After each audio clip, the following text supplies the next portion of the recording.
Kerchief റോയൽറ്റിൻ്റെ സ്പിരിച്വാലിറ്റിൻ്റെ ഒക്കെ സിമ്പിളാണെന്ന് അത്യാവശ്യം എല്ലാവർക്കെങ്കിലും അറിയായിരിക്കില്ലേ. College ടൈമിൽ ഷേക്സ്പിയറിൻ്റെ സ്റ്റോറീസിലായിരുന്നു ഹാൻഡ് വർക്ക് ചെയ്ത അല്ലെങ്കിൽ എംബ്രോയ്ഡറി ചെയ്ത കർച്ചീഫിൻ്റെ ആ ഒരു വാല്യൂ ശരിക്കും മനസ്സിലായത്. ആസ് എ ഗിഫ്റ്റ് ലവേഴ്സിൻ്റെ ഇടയിലൊക്കെ ഈ ഹാൻഡ് കർച്ചീഫ് വലിയൊരു റോൾ പ്ലേ ചെയ്തിട്ടുണ്ടായിരുന്നു. Because it's A simple of love and passion. അങ്ങനെ എംബ്രോയ്ഡറി ഹാൻഡ് കർച്ചീഫിനെ കുറിച്ച് റിസർച്ച് ചെയ്തപ്പോൾ എനിക്ക് അങ്ങനെ ഒരു വർക്ക് ചെയ്യണം നല്ല ആഗ്രഹമായിരുന്നു. അതുകൊണ്ട് തന്നെ ഞാൻ പിൻട്രസ്റ്റിൽ നിന്ന് കുറച്ച് ഫോട്ടോസ് സേവ് ചെയ്ത് വെച്ചിട്ടുണ്ടായിരുന്നു. ആ സമയത്താണ് ഒരു വെഡ്ഡിങ്ങിന് കൊടുക്കാൻ പറ്റിയ ഗിഫ്റ്റ് ഏതെങ്കിലും മോഡൽ ഉണ്ടോ എന്ന് ചോദിച്ചിട്ട് എനിക്കൊരു എൻക്വയറി വരുന്നത്. ഞാൻ കുറേ മോഡൽസ് അയച്ച കൂട്ടത്തിൽ ഇതും അയച്ചിരുന്നു. ഇങ്ങനെ ഹാൻഡ് വർക്ക് ചെയ്ത കർച്ചീഫിൻ്റെ മോഡൽ കണ്ടപ്പോൾ കസ്റ്റമർ അതിനെക്കുറിച്ച് നമ്മളോട് കുറച്ച് ഡൗട്ട്സ് ഒക്കെ ചോദിച്ചു. അപ്പോൾ ഞാൻ എനിക്കറിയാവുന്ന കാര്യങ്ങളൊക്കെ പറഞ്ഞു കൊടുത്തു.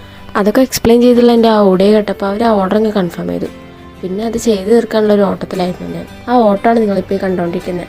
ഹോസ്റ്റലിലും ക്ലാസ് റൂമിലും രാവും പകലൊക്കെ ഇരുന്ന് കുറേ കഷ്ടപ്പെട്ട് ചെയ്തൊരു വർക്കാണ് ഇത്. എന്തായാലും ഇതിൻ്റെ ഫൈനൽ ലുക്ക് ഞാൻ വീഡിയോൻ്റെ ലാസ്റ്റ് കൊടുക്കാം കേട്ടോ.